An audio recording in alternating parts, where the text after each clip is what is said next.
May I offer a very warm welcome to the hundreds of you online for this session of the Climate Risk Summit.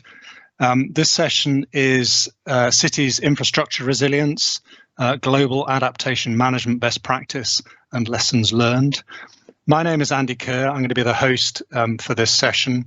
I lead the activities of EIT Climate-KIC, a big European innovation partnership that works with cities and regions to support them on their journey to net zero and to resilience.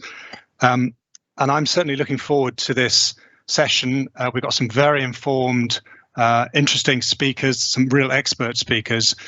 So let me just start by setting the scene. Next slide, please.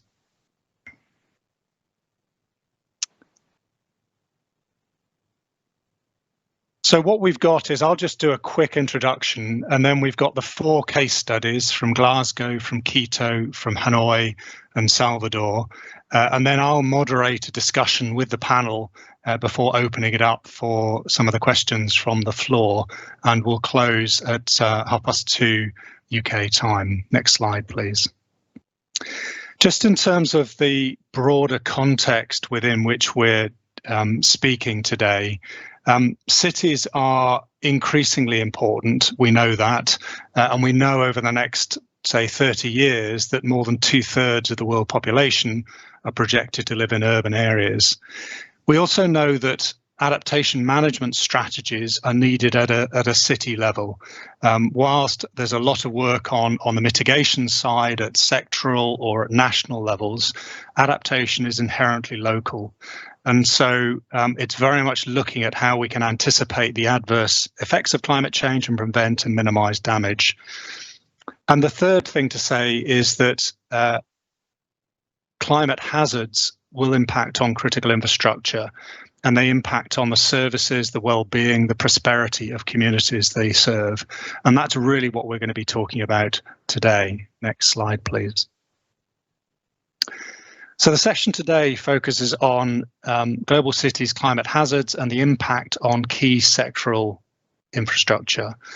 And the objective of this session is to share some of the climate risk approaches being taken by very different cities across the world, and understand how we embed those adaptation management practices into city processes in order to strengthen the resilience of the cities.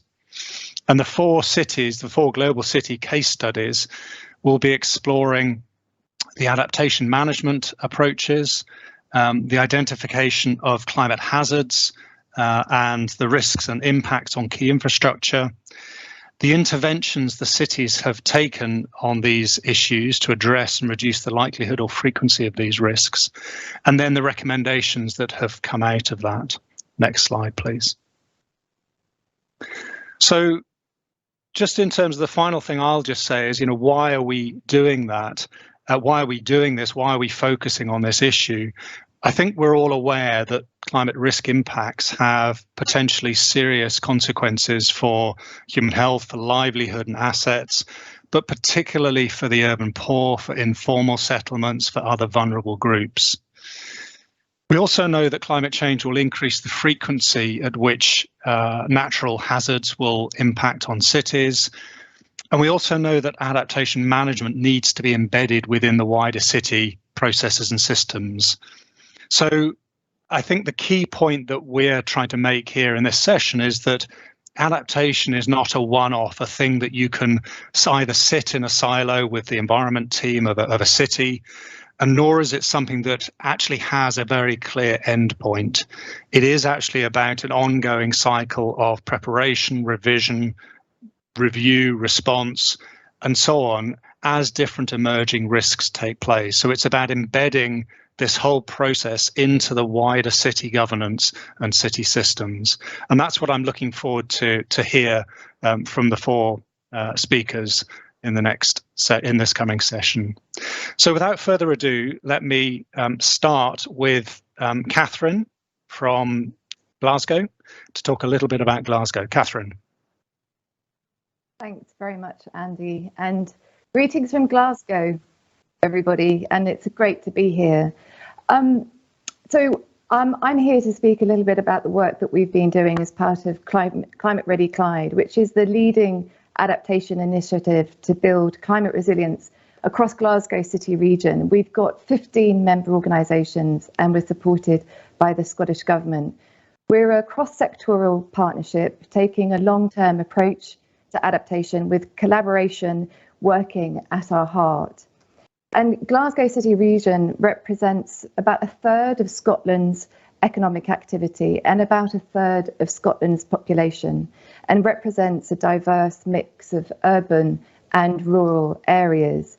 It also represents a really quite broad diversity of people across the region with deep pockets of socially and economically deprived regions.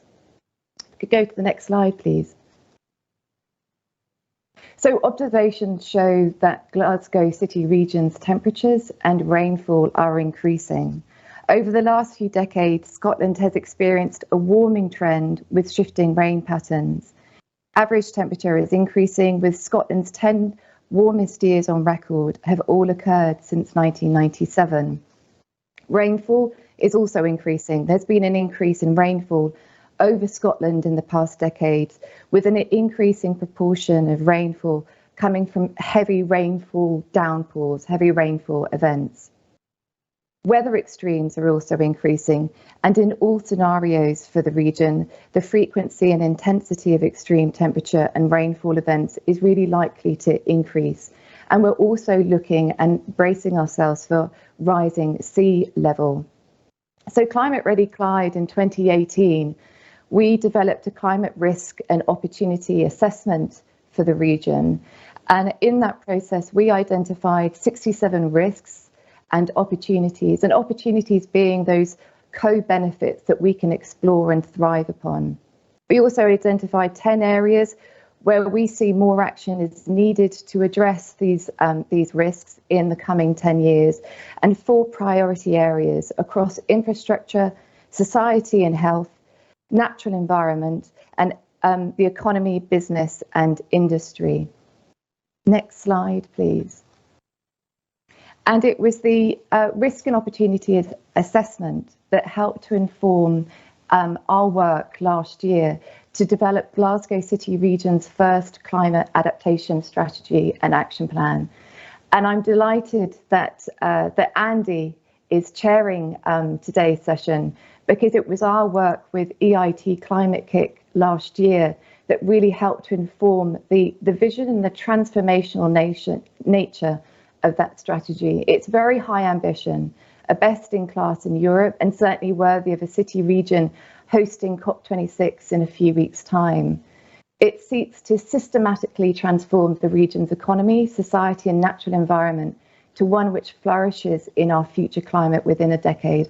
And that's our central vision within that strategy. It's aimed at real transformation, with the region looking and feeling very different. It contains some hard choices now, but means that we avoid harder ones in the future. It has a strong focus on just resilience to ensure adaptation measures don't increase vulnerability or exacerbate existing inequalities. And it requires a step change and a new approach, one that's systems focused, inclusive, collaborative, and innovative and transformative. And it means we recognise that new governance is required, with changes for oversight, delivery, ownership and agency, and that new funding is required, with using public funds strategically, unlocking private sector investment. If we could go to the next slide, please. This is a graph and chart setting out the 11 strategic interventions within the strategy, and they're mapped out according to the scale and nature of our approach. So on the x-axis, on the horizontal, we've mapped out the interventions that are narrowly framed within adaptation, reaching across to covering adaptation and net zero, and then right across to sustainable development, so that we can seize on those broader co-benefits that we can deliver through our adaptation measures. And then on the y-axis, on the vertical, looking at where our current work is of an incremental stage on adaptation, right through to the top, to seizing how we can develop that transformational adaptation that is required and doing different things. Next slide, please. The action plan within the strategy also sets out 16 flagship actions, and these are an early initial package of interlinked, cross-cutting, synergised actions, taking a whole systems approach to address core underlying challenges. They're large-scale, high-ambition actions where there's a strong consensus on the need for progress, and really recognises that physical changes aren't enough. So we need to address our immediate risks, but we recognise that true resilience requires changing our culture, finance, governance and institutions, and they represent a significant step change from business as usual and really designed to address systemic challenges and create the conditions for change and inspire further action. The actions identify a range of new organisations that need to be part of this process, and we recognise that these actions aren't enough on their own, but a catalyst for things to start to look and feel very different. And they also address those climate risks across the region. Now, I don't have time today to go through each of those in turn, but just want to share a couple with you.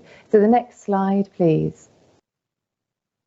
So this is looking at the Clyde climate forest.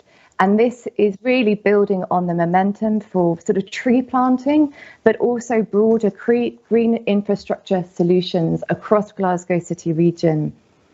And this particular example, Clyde Climate Forest, has a focus on 3 elements.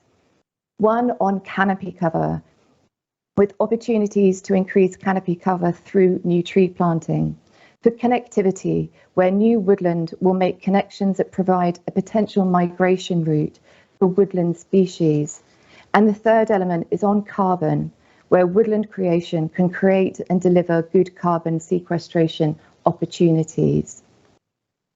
The project seeks to address climate risk in urban areas through management of rain and surface water during those heavy rainstorms to come, and also reducing overheating through transpiration and shading during more frequent heat waves. And also seeks to address climate risks in rural areas, providing natural flood management to reduce fluvial flooding. Next slide, please. And the second flagship action I just want to touch upon is a multi-hazard climate warning alert system. And this is really recognising that the hazards Glasgow City region is facing are changing.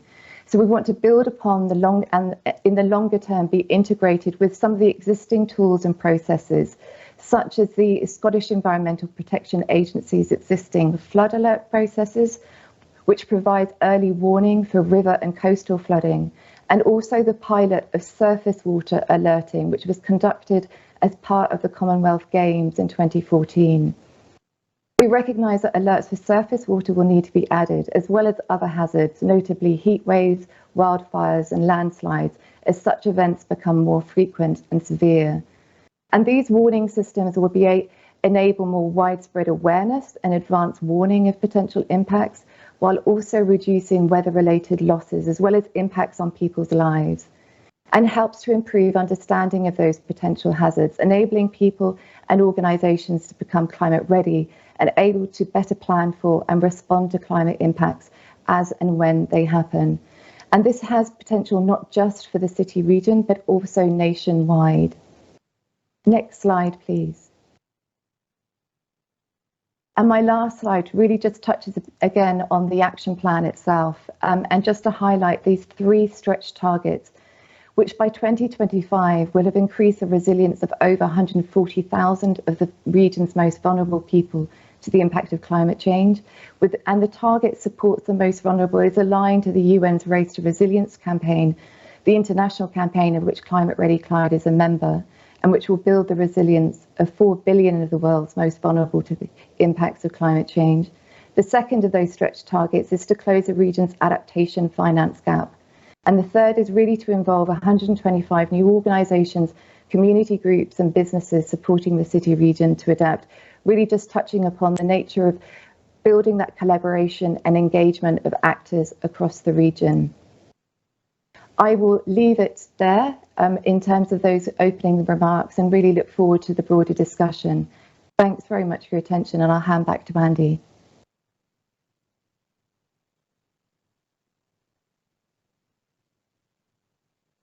Thanks very much, Katherine. That was an excellent example and really picked up some of these key points that to tackle the physical impacts of climate change, it's not just about the physical infrastructure, it's also about governance, finance, around behaviours, around a whole range of bringing in a whole new set of organisations to tackle it.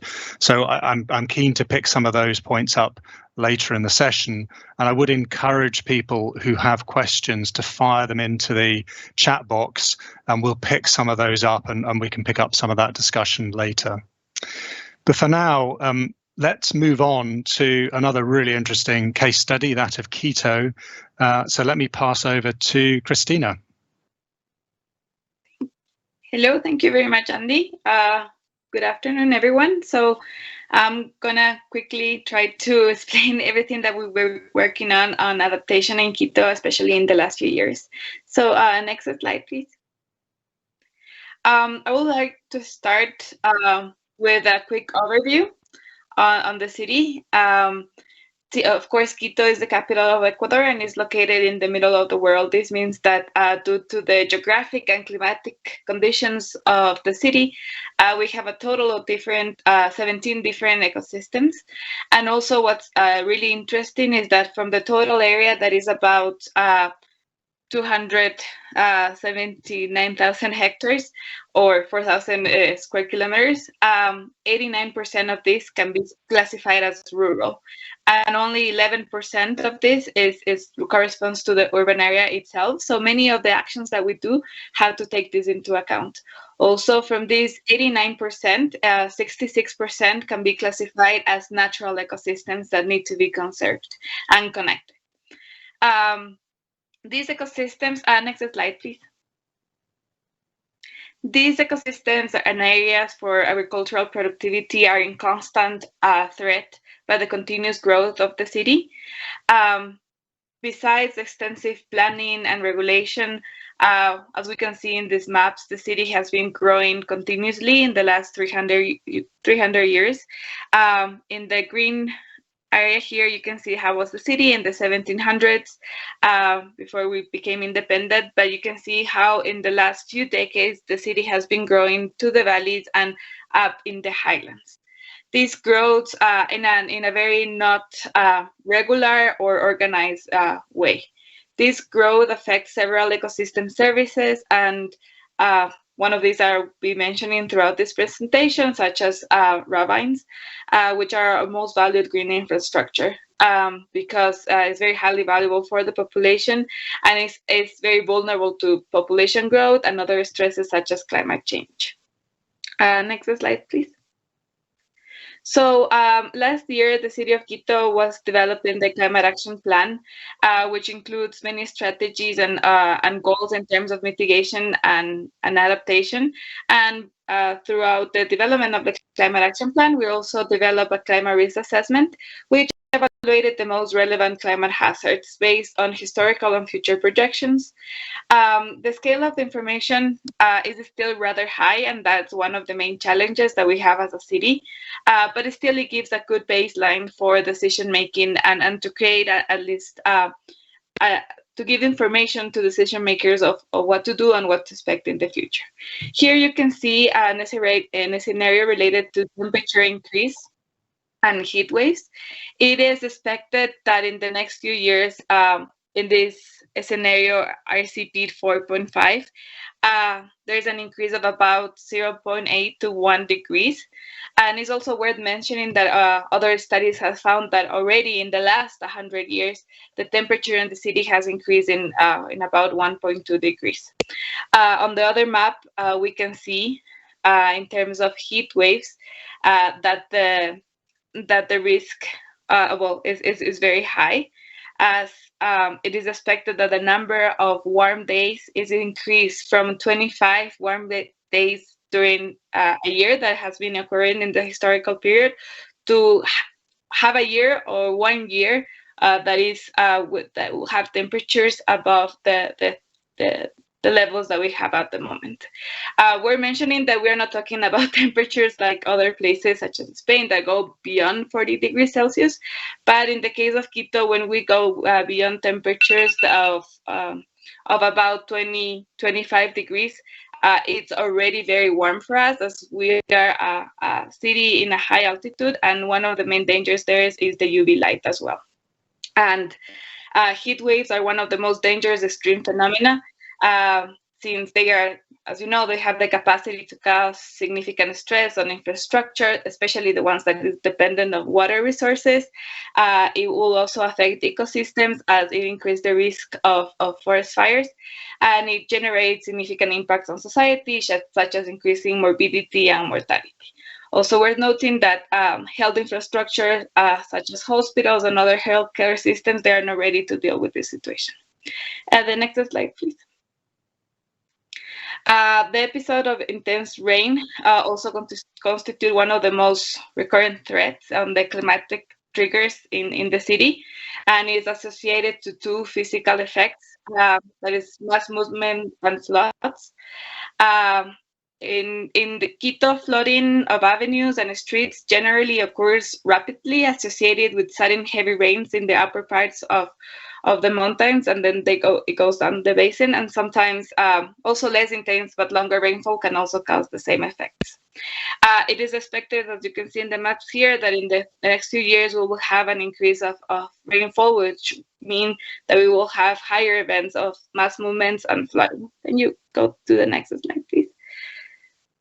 So as you can see, this is a historical record of the main risk events in the city. As you can see, flooding and mass movement, historically, they have been the ones that have the most incidents in the city.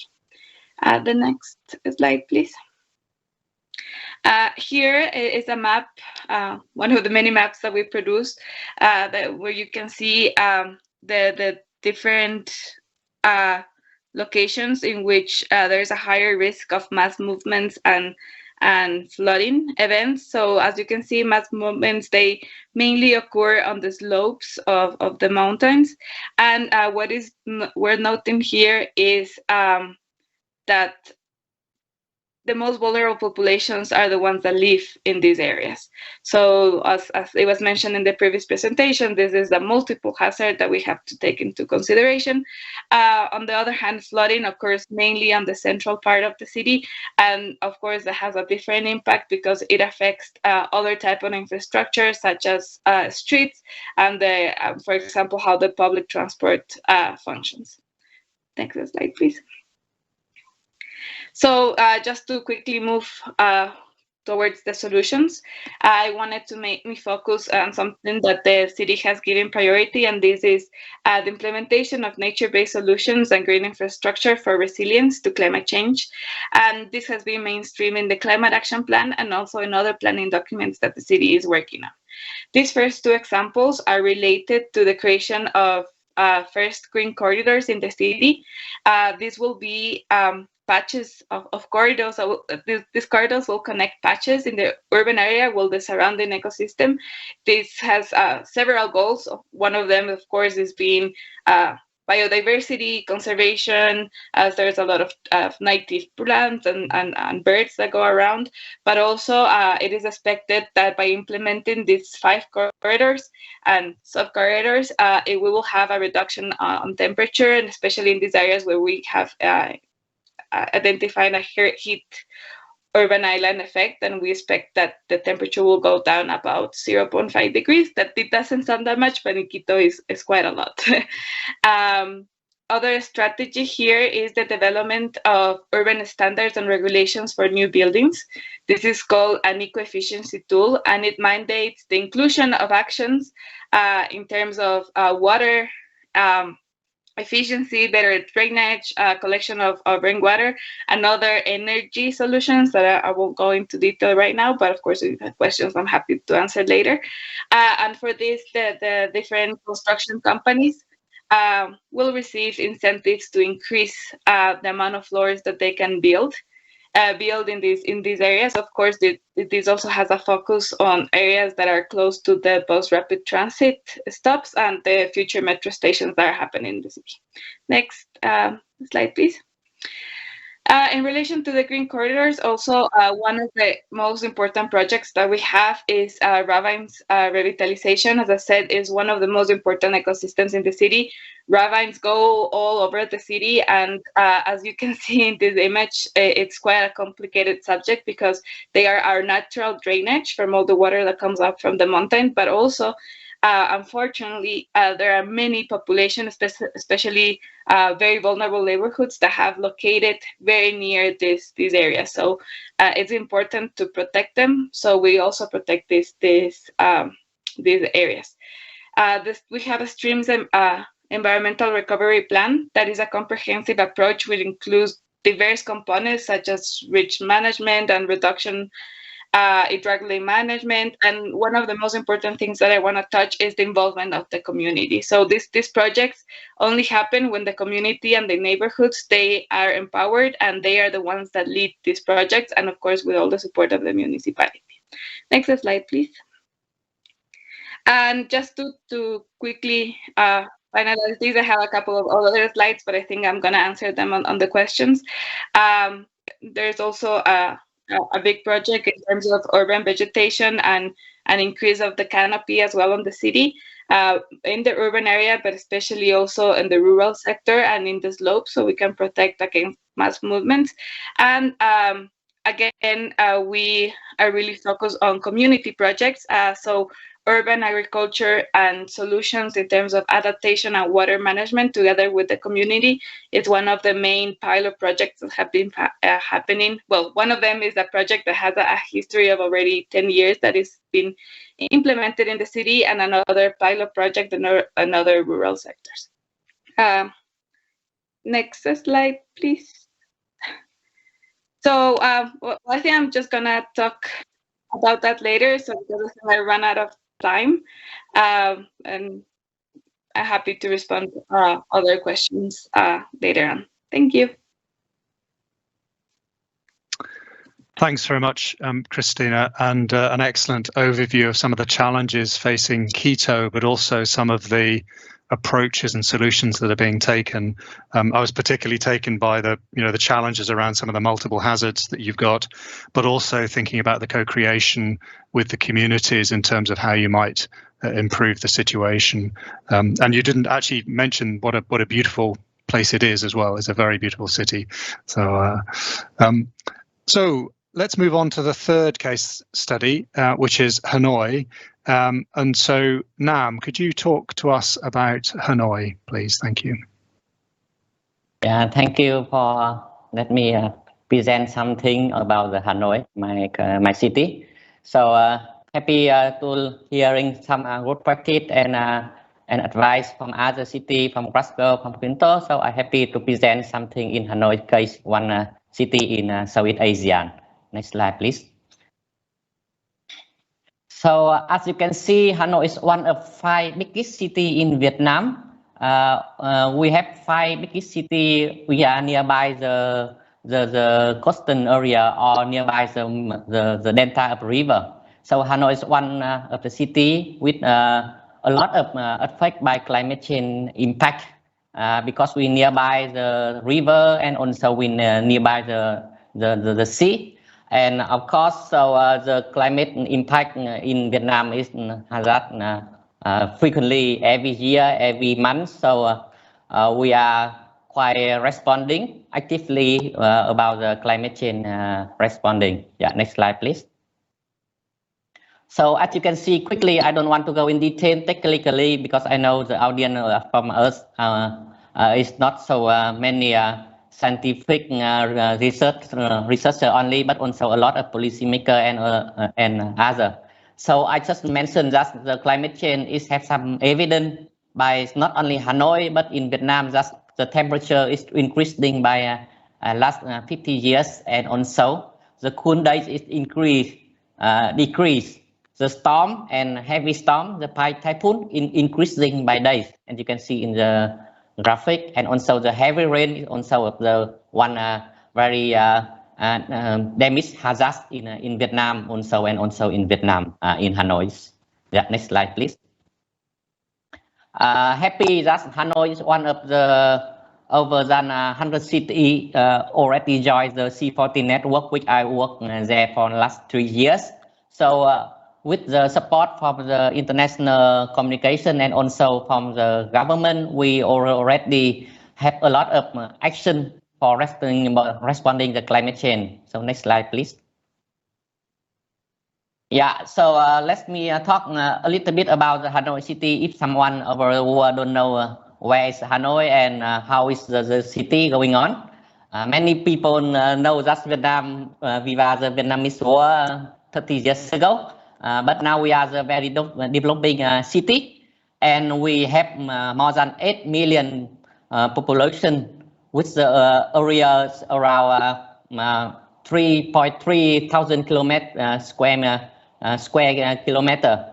And in Vietnam, we are the top 4 of the city province biggest, and in the world, we are the top 17 of the capital biggest in globally. So we have the population density is quite high, and income is $5,000 per year. It's higher than average of the country at $3,000 per year. Next slide, please. And yeah, so Hanoi, we have a lot of point of the climate hazards, but mainly we found after the study of the C40 last year, we have the damage of flood and storm, drought and heat. So it's for hazard, climate hazards is already mentioned. And you can see, yes, the picture is nearby my house, only 300 my house. So last year, it's after the flooding, the water it can go up until 1 meter from the ground. So it's seen to be that the climate change affecting a lot in the city, and the temperature in the summer is also have some high recording last year. We hope that we have some measure and solution to responding for this, not only in this year or next year, but in next 10 years or longer. The next slide, please.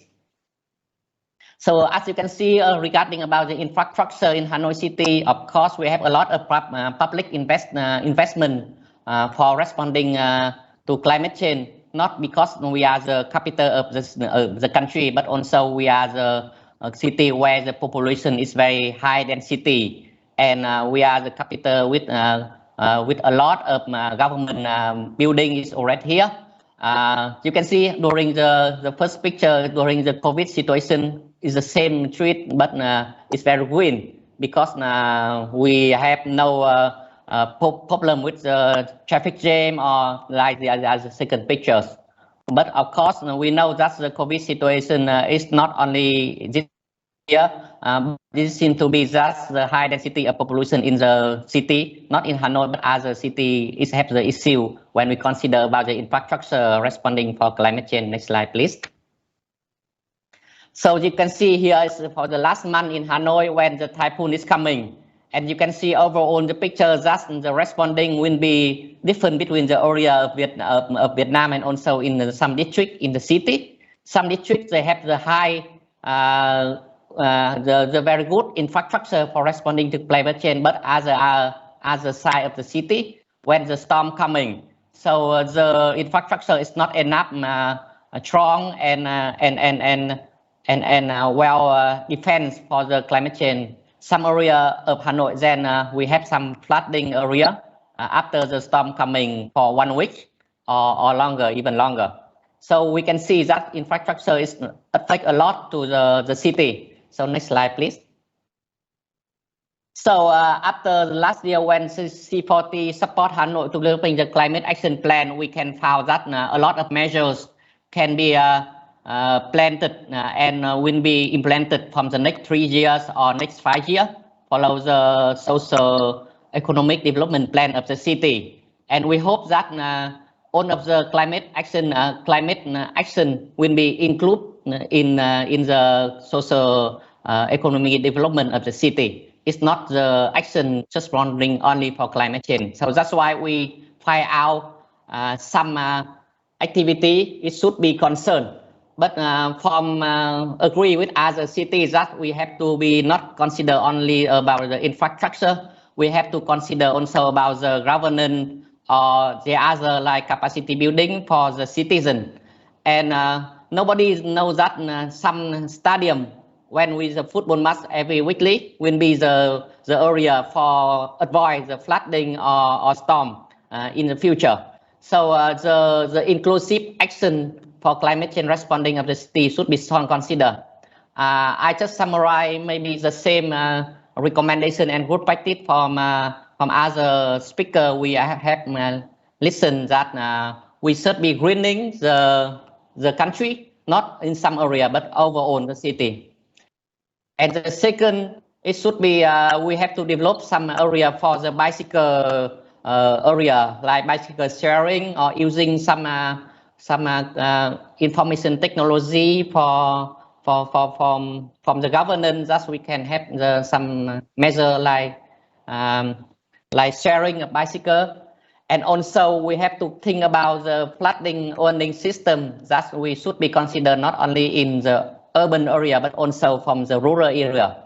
Because when the flooding coming, so it's not only some area in the city center will be affected if we have not good enough the system in the rural area. So I want to talk more, but I think that's the conclusion from my slide.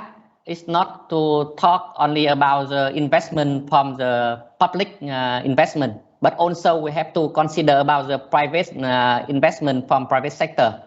As you know, when a lot of companies develop the electricity car, vehicle, or something, it's the investment from the public sector. But when we support us not only by climate change issue, by adaptation, by mitigation, or some area like more parking, more reservoir in the city, or even more heating emergency unit to help people when during the heat waiting or even any climate hazard be happen by climate change. So yeah, I agree with other speaker. I don't want to talk in detail, but I agree that it should be the inclusive action. It's not by infrastructure, but also by capacity building, by the governance, and using the technology by IT, like climate bicycle sharing or vehicle, or even the smart transport or solar in the urban area, or some early warning system or flood warning system in the rural area in the upstream of the river, if this river is through by the city. Yeah, that's all of my recommendation in case of Hanoi City. Thanks for listening. Thank you very much, Nam. That was a really good overview of both the challenges and a very spectacular picture of a typhoon hitting Hanoi, but picking up many of the similar issues, although very different climate impacts in terms of the storms, the flooding, the heat, but picking up many of the similar issues about how a city might respond to that. I particularly was interested in hearing about the need to integrate the private sector, and also thinking about the IT solutions that provide that, things like shared services and so on. So maybe we can pick that up later as well. So on to our final speaker. So I'm really pleased to have Matheus to speak to us about Salvador. And just to say thank you for those that are starting to put questions into the chat, and we're picking those up, and we'll come back to those a little later. But for now, Matheus. Thank you, Andy. Pleasure to be here. My name is Matheus. I work at C40, the same organization that Nam works for. It's a network of global cities that are tackling climate change around the world. And I want to showcase a bit what we did in Salvador the last couple of years, in which we developed the city's first climate action plan. So next, please. Salvador is not El Salvador, it's Salvador, Brazil. And it's the most African city outside of Africa. It has a very large Black population and a significant vulnerability and exposure to climate risks. There are lots of them, but I'm going to focus this quick speech on flooding and landsliding, which I think are the most critical ones. I put some numbers here to give you an idea of the critical aspect of flooding and landsliding. 1/4 of the population lives under the poverty line. So this gives an idea of how vulnerable people are to any kind of extreme weather event.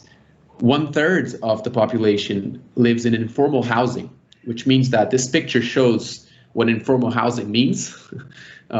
It means that it's housing built on places that are actually illegal, but that's not a word that is commonly used, so they put informal, because people don't have the money to buy houses on better locations, so they go and build their houses on hillsides and places that have very high risk. So that led to a national poll that said that 45% of the population in Salvador lives in areas prone to extreme weather events. That's really high. That means that almost half of the population will suffer if there's some kind of extreme weather event. So next slide, please, shows a very interesting analysis that's a bit different than some other cities. Annual precipitation is actually decreasing on the long run. However, it increases in the rainy seasons. That means that although the rainfall over the year is less than before, there have been more flooding events than before, because rain is concentrated on the rainy seasons, and then there's lots of downpours in some specific days. So on the next slide, you're going to see an example of that. I am living in Salvador since 2018, so I was here on this day, November 26th, 2019. It rained 107 millimeters in 3 hours. That's equivalent to 1/4 of London's annual precipitation. So you think of London as a rainy city, and then you go to the tropical regions and you see that it's very intense. Rainfall here can be quite intense.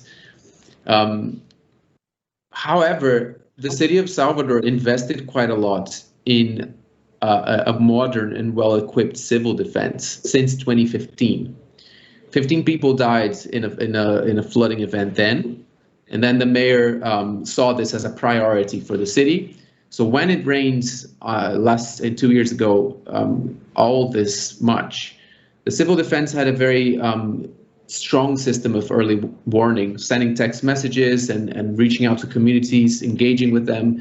So this day, obviously, lots of people lost their homes, but there was no fatality. No one died, which is quite a thing for the city, considering the intensity of this event. Next slide, please. Just the civil defense wasn't enough. Obviously, it's very important when talking about adaptation, to have some kind of strategy or planning. So I was working with the City Hall, and we came up with both a mitigation and adaptation plan. And there were specific strategies and goals for adaptation. And that's extremely necessary because you need to think in a holistic way, as Andy was saying, and adaptation involves different kinds of sectors, risks. So what we did specifically inside this plan was to set goals according to the different risks.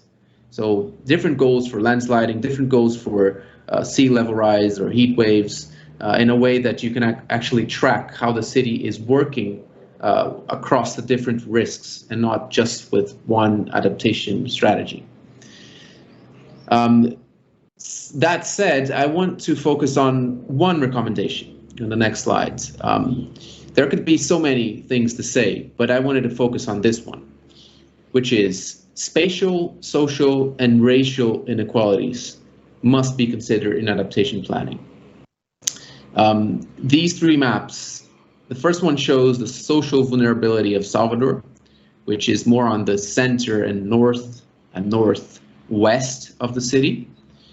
The second map is a hypsometric map, which the black dots in that map show where the landsliding events happened, mass movement. So you can see a very strong correlation between landsliding and social vulnerability. And the third map shows the percentage of white inhabitants, which are mostly on the east coast and the south of the city. So these three maps show that there is a significant relationship between social vulnerability, exposure to risks, racial inequality, and then that needs to be taken into consideration when talking about adaptation planning.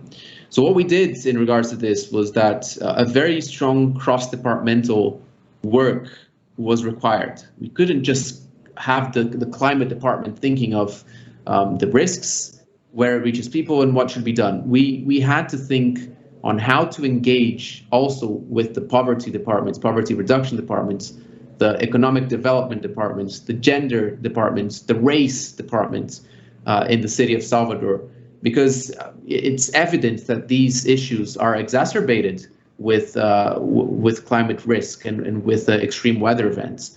So dealing in a narrow and specific climate-oriented way would not be enough to respond to all the issues around this subject of climate adaptation.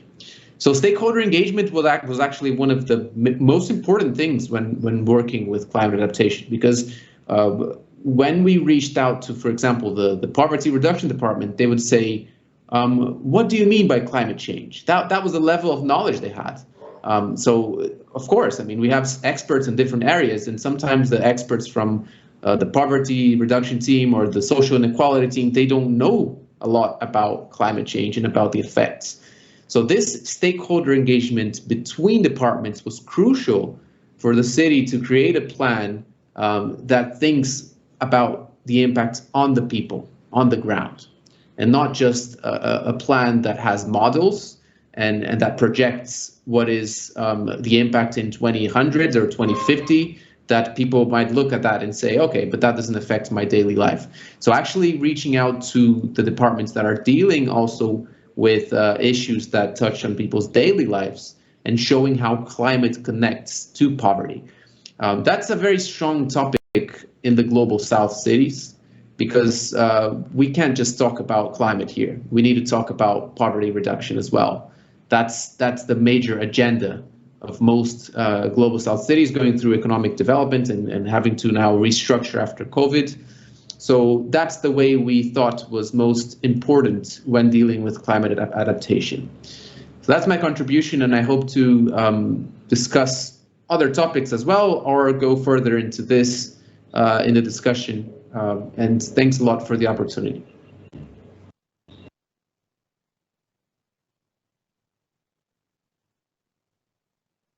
I think you're on mute, Andy. Thank you. Thank you, Matheus, for bringing this, for your speech, because I think it brings up a critical issue that actually is being picked up with a number of the contributions in the chat boxes, which is, how do we tackle the climate challenge, or how can we tackle it without also tackling this wider socioeconomic issue? And I hope to pick up some of those questions in the panel session that's just coming up now. What we're going to do is just bring all four panelists up so that we've got a panel. And what I'm going to do is just pick up some of the key questions. I do want to pick up these questions that are coming in the chat, because they raise a series of the issues that I think all of the speakers have touched on, but Matheus in particular was bringing out around how do we ensure that we've got, how do we build the sort of equity that allows us to build resilience within cities. So we'll come back to that. Let me start though with the first question, which is very much at this city to city learning piece, which is what are the key challenges and opportunities for managing disaster risks and impacts on the wider city infrastructure and systems? So we've seen a number of the different cities have similar issues have come out in terms of governance, in terms of co-creation with communities, finance, private sector investment, and so on, the whole systems view that Glasgow brought out. But maybe I can just come to one or two of the panelists. So maybe I'll start with Katherine, just in terms of, from your perspective, what are those key challenges and opportunities that you see in terms of managing these impacts on the wider city infrastructure? Thanks, Andy. Great question to kick us off. And thanks for those fantastic presentations. Really lots in there to digest. So I just really want to thank my fellow panelists there. Something that came through for me in terms of some of the comments, and it's certainly a key factor in Glasgow, is adaptation, and how we address it is really very siloed. You know, within our institutions and within our decision making, adaptation is really framed extremely narrowly at this point in time. And in fact, you know, there needs to be much sort of greater understanding and perception of what we consider to be risk. At the moment in Glasgow, it's very narrow. So how do we open out that window of opportunity here to see adaptation in terms of sort of broader resilience, to be able to sort of identify and seize upon those sort of greater sort of co-benefits, whether it be on sort of nature-based solutions that fellow panelists have been mentioning. But, you know, it means essentially that there's this perception that adaptation is the nice to do. You know, certainly within Glasgow, there's often is a bit of a knee-jerk reaction to responding to weather events after they've happened.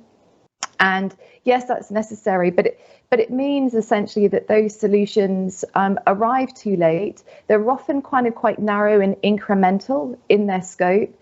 And what, you know, the adaptation strategy and action plan, what we're trying to create that message is where is that transformational change, and how do we make early decisions and investment choices that stop, you know, those massive risks ahead of us, so that we don't just sort of respond to climate weather events when they happen.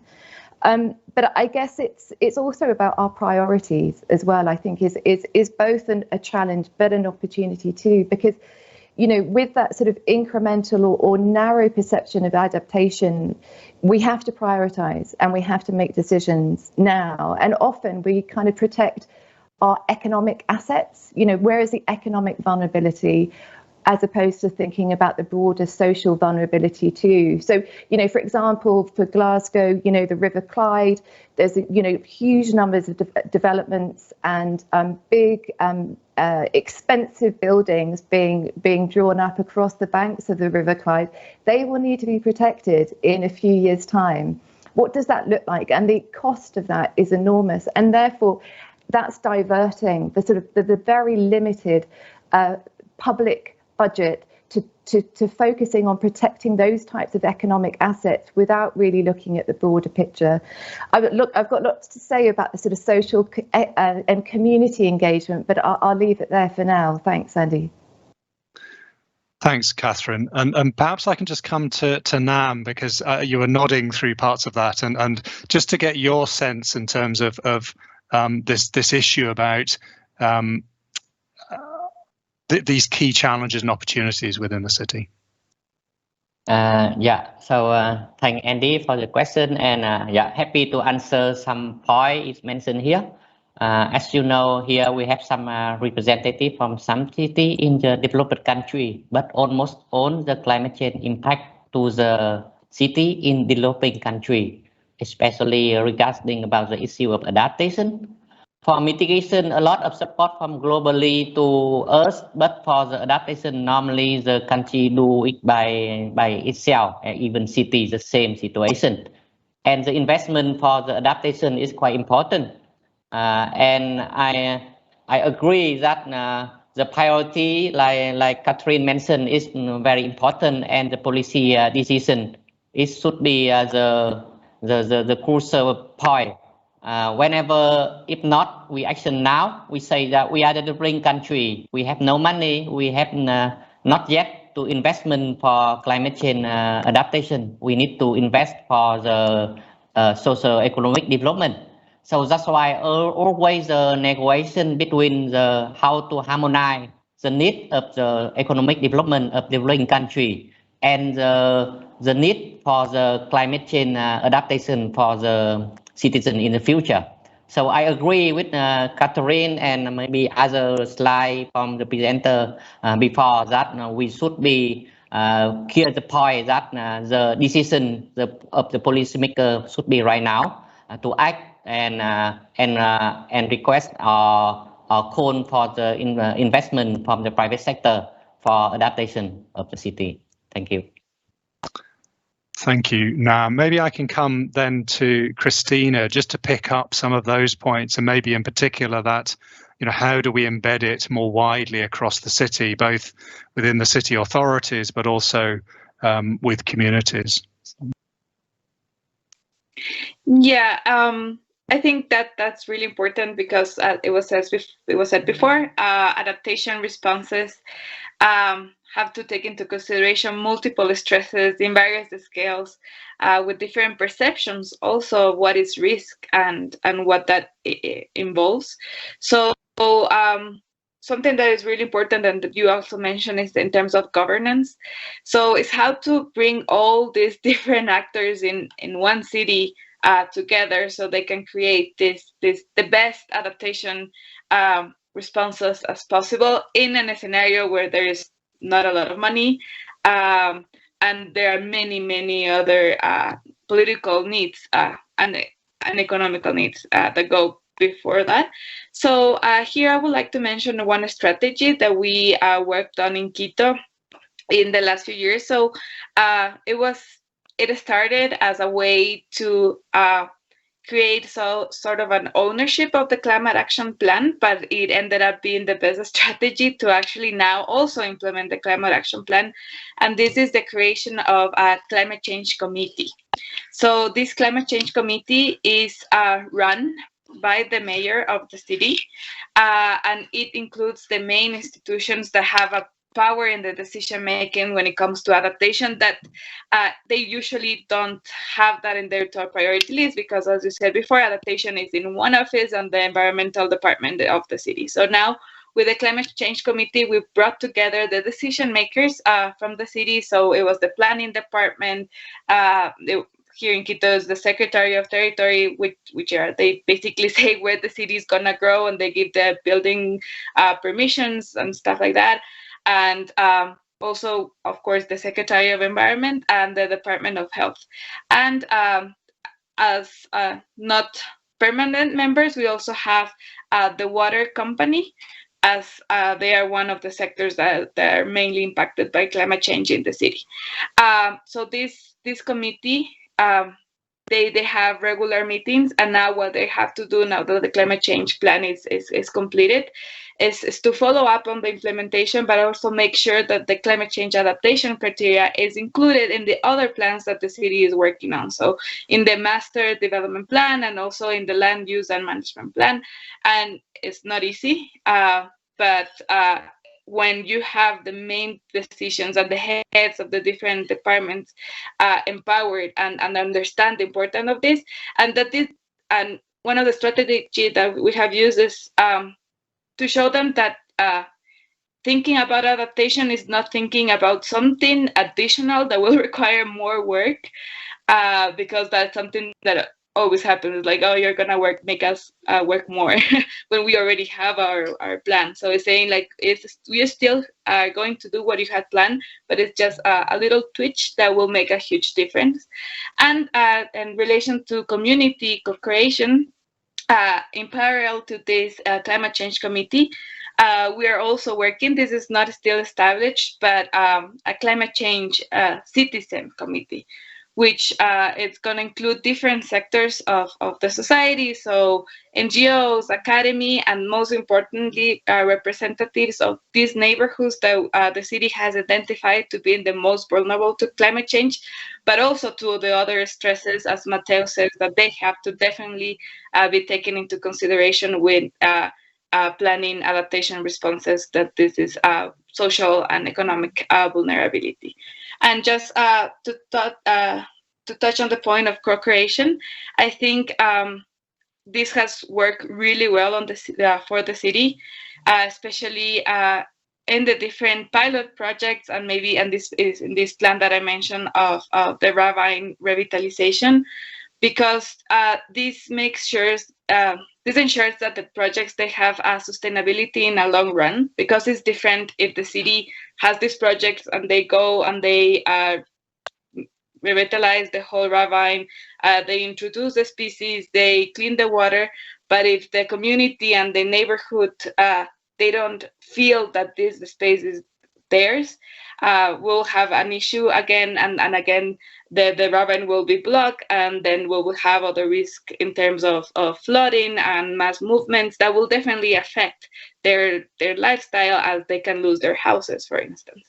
So that is something really, really important, to involve the community in this and make them part in the solutions that they are going to be implemented, and to understand their perceptions.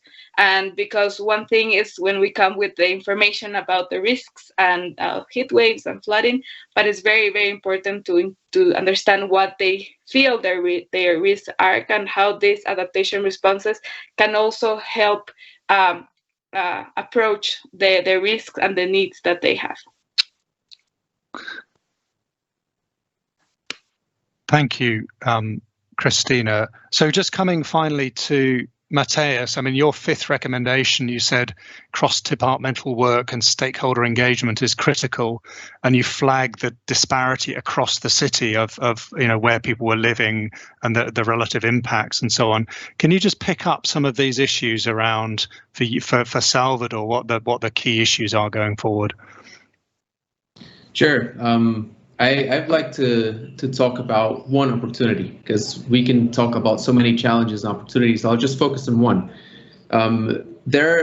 Many cities and countries are now going through a green transition, in which a lot of investment is put into different kinds of developments. And this green transition gives a great opportunity for a synergy between mitigation projects and adaptation projects. So mitigation is, a lot of money is being invested in BRTs, electric buses, cycle lanes, ideas to make the city more sustainable and to mitigate carbon emissions. So this is a great opportunity for adaptation to blend in, and the term that we use is piggybacking, for adaptation to piggyback on top of mitigation, so that the projects are, as Cristina said, are not costly. They're not separate from what's already happening in the city. And that's really important, because when you go to the different departments in the city, like Cristina said, you reach out to, for example, the transport secretariat. They are looking towards having a city that's safer, that's more efficient. They're looking for like quick and intelligent solutions that will sort out their problem. So then you can come with an adaptation solution to their project, and that is a great opportunity to solve both sides of the formula. And they might not be thinking about this opportunity. So just to give one example, the BRT lines are being developed here in Salvador, and a lot of money is being put into that. And there is even a bit of criticism from the society that it's a very gray BRT. Lots of roads and really gray, and even cutting down trees to build the BRT. So then what was the idea? To have green cycle lanes besides the BRTs, because then you also bring an adaptation element to a hard mitigation project, let's say it that way. So I think that's one opportunity, like in engaging with other departments to find synergies between mitigation and adaptation projects, so that you can push forwards adaptation strategy and actions together with big projects that are already happening in the city. Thank you very much. Now, if we could move on to the next question, and for this, I'm very keen that, I know we've got some time set aside right at the end for questions and answers from the floor, but I'm very keen to bring in some of those questions that are being flagged in the chat box, because they're directly relevant to this question. In particular, the questions from Lena, from Joe, from Craig, in terms of, if the overarching question is what are the recommendations for strengthening adaptation management at this urban scale? The questions that are coming through in the chat are around, how can equitable resilience that leaves no one behind to be achieved at city level? from Joe, there was a lot of emphasis in yesterday's panels about more equal societies being more resilient across a range of risks. Could the speakers further explore equality and inequality in their local and national context? In other words, what can we do to try and reduce that? And from Craig, poorest people are often marginalised, the most hazardous areas. How do we overcome some of that? So if you could just try and think in terms of how you answer this question in the context of some of these key points about equity and about fairness and deprivation and how we might manage it. So I'm going to change it around a bit in terms of the order. So maybe if I come, Nam, first to you in terms of your recommendations for strengthening this adaptation management at the urban scale. Yeah, thanks for let me talk firstly. Yeah, so I agree with your point that no one is left behind by climate change impact, and I agree that we should be identify how can we bring the most priority of the adaptation management from the city government. So for my recommendation, I agree that like I'm give an example in my slide that when the football stadium is where we can see the football match weekly.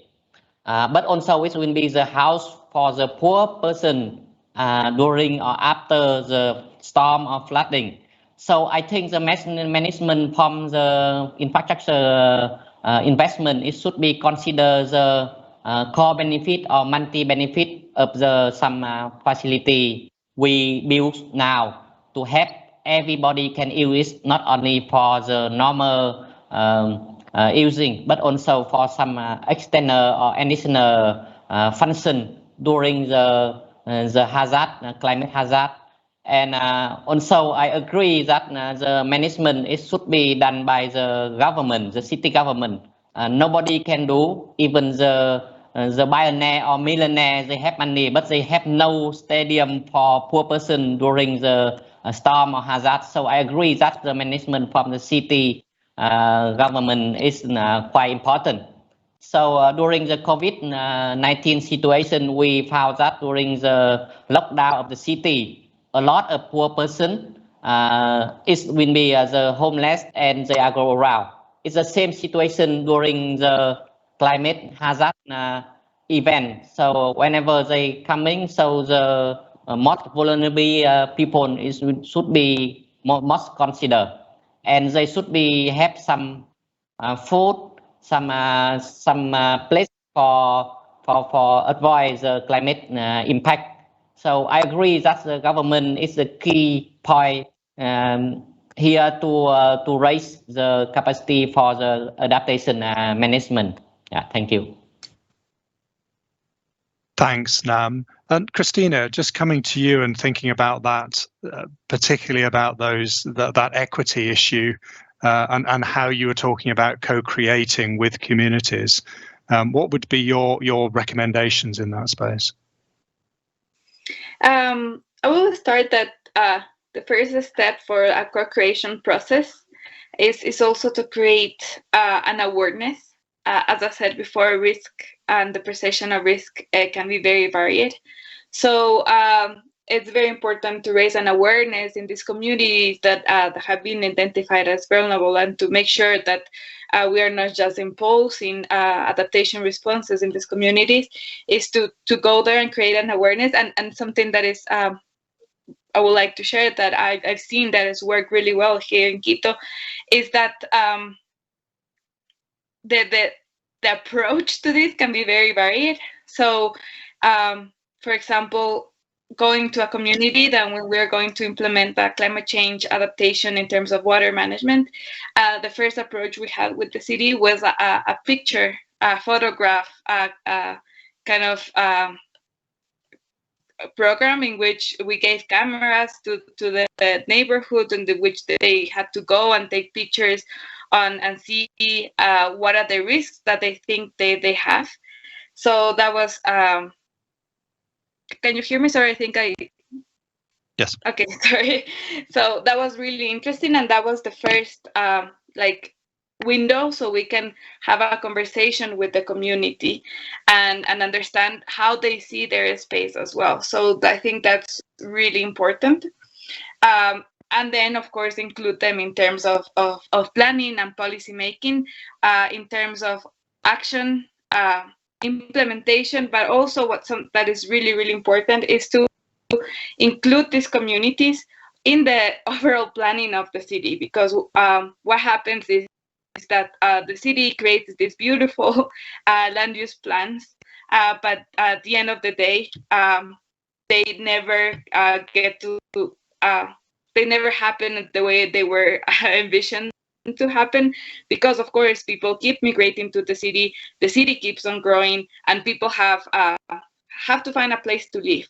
So it's very, very important that the community is included in the creation of these land use plans, because it's a lot fairer and talking about equity to understand, for example, where these people want to live and how do they want to live, when it comes to a point that you just have to move them from their already settled spaces because it's a high risk area, and that is not very fair, and it causes a lot of more impact in the long run. So I think that is something that has to be taken in attention, and that's why stakeholder engagement since the beginning is key. It's a tricky situation because, of course, you cannot include everyone in the city, and everyone has different needs. So the stakeholder engagement and process has to be very, very, very well thought of. Actors should be mapped ahead of any action that you plan to do, but also throughout the process, because many actors come on the process as well.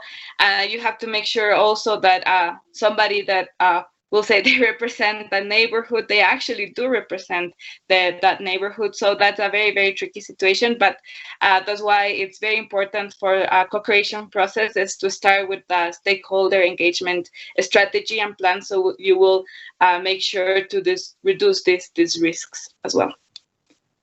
Thank you, Cristina. Matheus, from your side, what are your thoughts and recommendations? I'm going to be really frank about this. What I think that needs to happen is a change in the metric.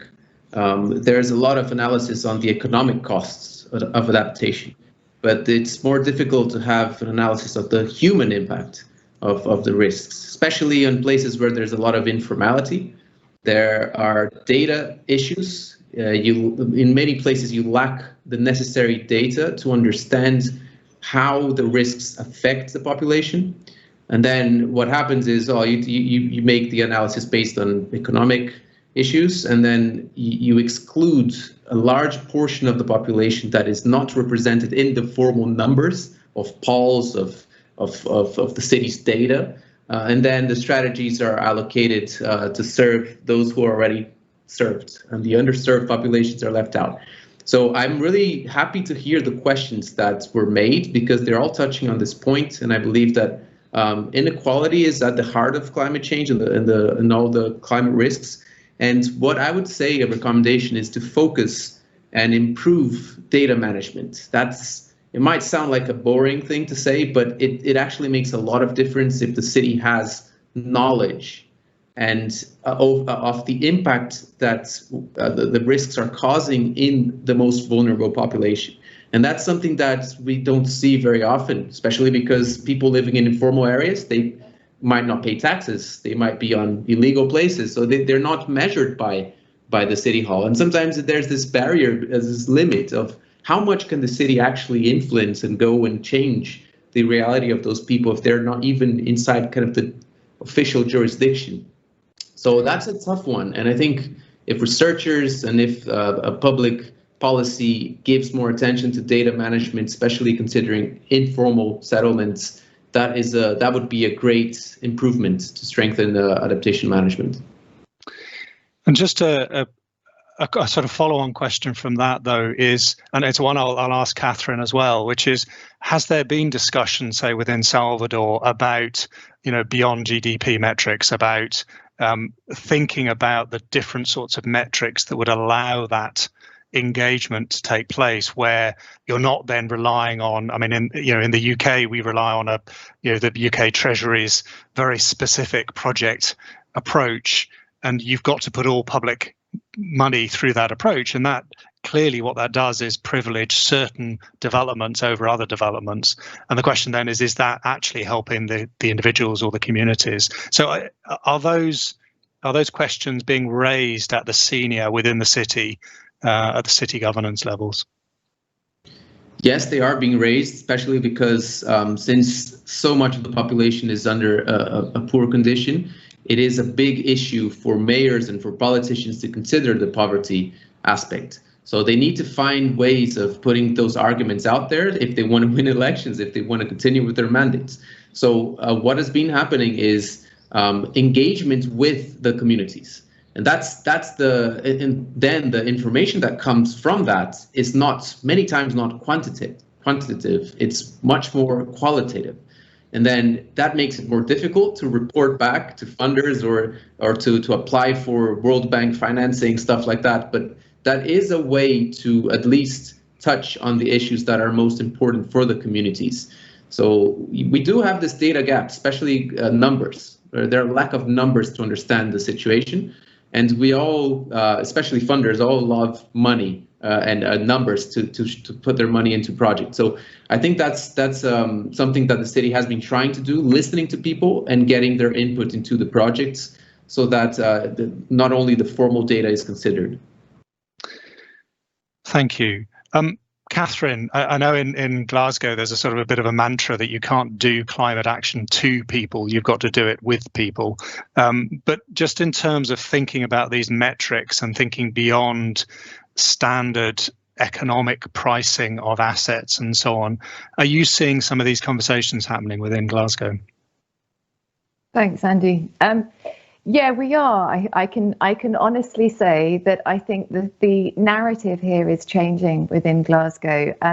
So, for example, I know that the regional economic strategy, which is currently underway at the moment for Glasgow City Region, is really taking on board some of these relatively new concepts to a standard traditional economists, such as donut economics, a sort of changing that sort of paradigm, but certainly a look to introduce different metrics beyond the classic sort of GDP. But I think sort of touching upon your earlier comments and the questions that are coming through in the chat here, I really echo what my fellow panelists are saying here. And in our experience at work we've done with Climate Ready Clyde, and indeed last year with Clyde Rebuilt, was when we sort of reaching out and engaging with different communities, local residents, the terminology just falls, because adaptation is just not a common terminology to most people, funnily enough.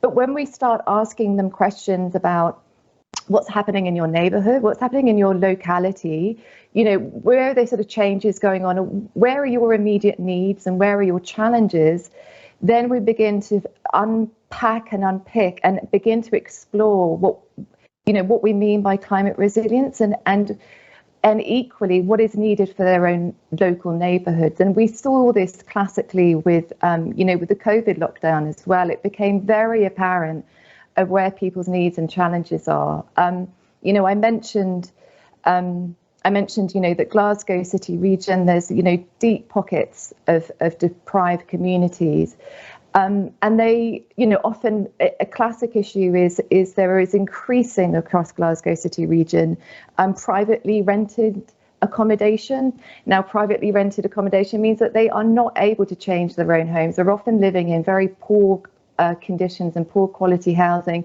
poorly ventilated. So how do we challenge that, and how do we ensure that with a retrofit program, let's say, that is on the cusp for Glasgow City Region, that addresses not just energy efficiency, sort of reducing emissions, increased energy efficiency measures, addressing fuel poverty, of which there is large scale across the region, but how do we make sure that those homes are also resilient to the changes ahead?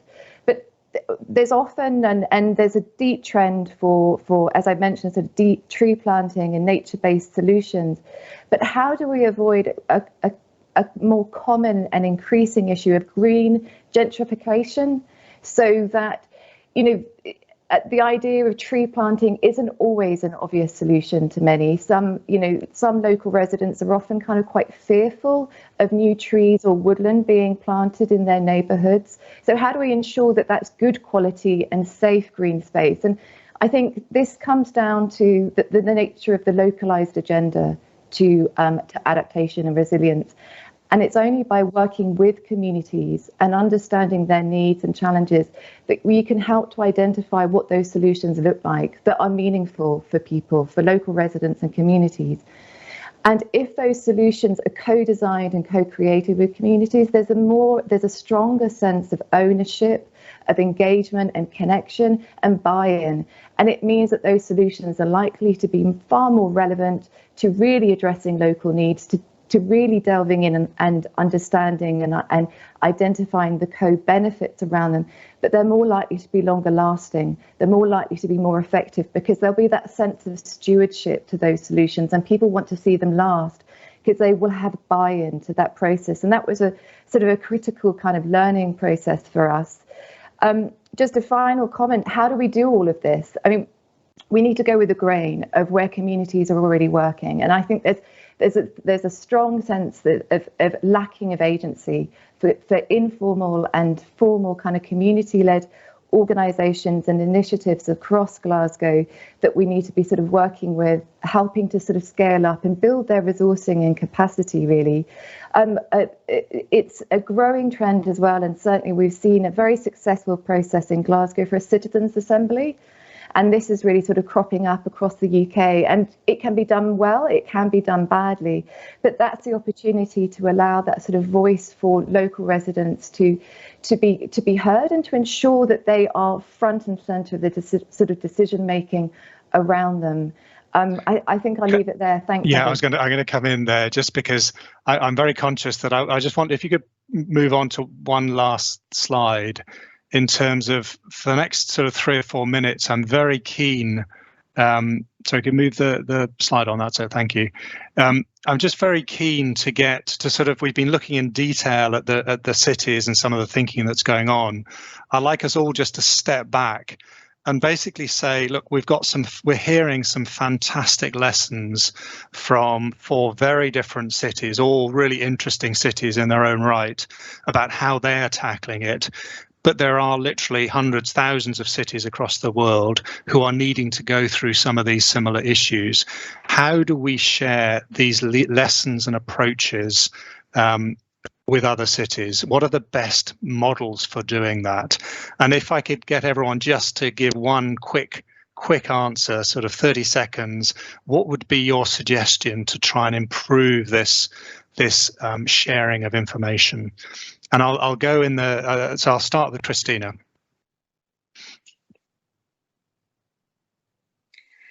I think what has worked in the case of Quito and Ecuador, I'm gonna go maybe not 30 seconds, but there is a national committee of climate change that is also led by different city networks. In this case, in Quito, is led by the Global Covenant of Mayors and WWF. And Quito is also involved in this National Climate Change Committee. And what is worked really well is to have also the national government involved in it. So Quito can share their experiences, and also because this is not something that happens from one day to another, and most cities, especially in Ecuador, they don't have the capacity to do and everything that Quito has done in terms of data and analysis. So, but Quito started somewhere. So what has worked really well is as for Quito to share their experience, how they started from very basic analyses and maybe trying to localize already available national information so they can use it for local actions. And that was a trigger point for then start moving forward little by little to a more localized information that now Quito is using, and there's still a lot more to do, but I think that is something that is working on in Quito and the other cities, as to use the data that is there, because it can be useful. It is not the best, and let's not wait for the best data available to actually start doing something. Thank you very much. Nam, your thoughts on this sharing? Yeah, so I agree with Cristina. So the sharing the data is quite emergency, because all of the policy maker, they need to decide the decision based on the scientific data. So agree with Cristina that none of the perfect data, but we use the best data, I mean the available data right now at the moment to act. We cannot wait until the data is perfectly and updated and more detailed.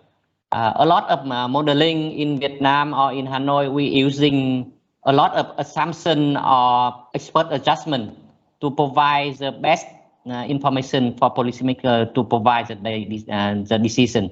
So I agree that the data sharing, it should be done right now. It's not be wait until we have the perfect data or correct or precise data. So yeah, it's my recommendation. Thank you, Nam. Matheus. I think that solutions to the crisis we're living are become a window for everyone in the world to see. Today we have so many awards, so many networks, and so many ways to showcase what cities are doing. So when good solutions come, other cities will want to look at that and see as a possible solution to their own city. So I think more than just showing out is actually doing interesting stuff. Like in Salvador, we did a panel for climate change, in which we kind of replicated the IPCC model on a municipal scale, having the academia working to support the government. And then suddenly cities came asking Salvador, how did they do it and what were the recommendations? So I think innovative solutions can be the best way perhaps to kind of push this city-to-city engagement. Thank you. Katherine, 30 seconds max. I was going to say much the same as Matheus. I think there's many networks for sharing. I think we need to be more honest with each other and go, what's the backstory to lessons learned? You know, what went wrong? And then that encourages other cities to be more innovative. That sort of social innovative nature of experimentation. If they see other cities doing it and knowing that there is often failure, they're more likely to take the risks themselves. And I think that's what we need to be doing, is having the intention to innovate and explore and experiment here. Thank you very much. Thank you for all of those answers. So we've got 3 minutes left of this session. I'm just going to ask Katherine if she can just flag or do a sweep of any of the sort of big questions that we haven't picked up from the chat, and I'll just ask one or two of our panelists to try and answer them, and then we'll wrap up on the dot of 2:30. Thanks, Andy. So we have one from Deepsea. This is for Katherine in Glasgow. Thank you for the informative presentation. He was asking around connectivity. And is that only on land, or what about wetlands and waterways to reduce flood disasters in Glasgow? Shall I pick that up? Yes, thank you. Thanks, Katherine. The Clyde Climate Forest is actually opening up lots of different projects and ideas. So the connectivity that I mentioned is currently just on land, but it's recognising that there is blue infrastructure connectivity as well. So on the back of the forest project, there's lots of ideas around peatland restoration, sort of going out beyond some of the limits within the forest. So in short, yes, there is that sort of broader connectivity too, and really demonstrating the interest of lots of different ideas coming out as a result of that project. Thank you. Any others, Katherine, that you want to pull out? Yes, we've got one more here from David, and this is on how radical the scale of change is going to be required within urban development to ensure that all cities become truly sustainable cities. So that's one that I think all four could answer. I'm actually just going to ask Matheus just to offer his thoughts, because I'm going to start to wrap up in about 30 seconds or so. Yeah, I was just going to say that the urban sprawl in the global South cities makes it impossible to consider sustainability right now as a concept in cities, because as the cities are growing, we are finding solutions for them. So I think on planned cities that it's more likely that cities can actually think of ways to make it sustainable with smart grids, for example. I know that Glasgow has very interesting intelligent street lighting and smart grids projects. But on cities that are with the urban sprawl growing without limits, it's really difficult to think of that in a process. But it's possible to think of ways to change the culture of the city and the economic development of the city, so that hopefully someday we'll be better off than what we are right now. And on that note, can I thank all four panelists who've given some really fantastically eloquent statements about their city, the challenges and the solutions. Thank Katherine Maxwell for pulling all of this together, and to thank Imperial College and University of Cambridge for supporting it. Thank you for listening.